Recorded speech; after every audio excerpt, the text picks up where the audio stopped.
Mulleres que pasaron a súa vida na raia galego-portuguesa e mesmo na Zamorá son as protagonistas dunha exposición que lles rende homenaxe no museo. 90 ventás abertas ao mundo rural por Mercedes Vázquez. A primeira, dende a aldea lusa de Pitoes. Bueno, esas mulleres deronme moitísimo. Son mulleres que viviron nunha aldea comunitaria e as que eran maiores conservaban esas tradicións de dar todo. A exposición é froito do labor de investigación da fotógrafa, autora tamén da mostra dedicada ás máscaras do Entroido.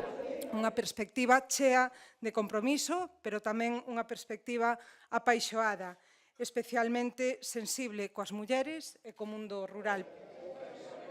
É moi interesante ter esta perspectiva tan cercana das mulleres que todavía quedan no rural, non? E tamén é unha forma de realzar ese entorno que está un pouco olvidado. A exposición continuará aberta ata o día 31 de marzo no refectorio do Museo de Lugo.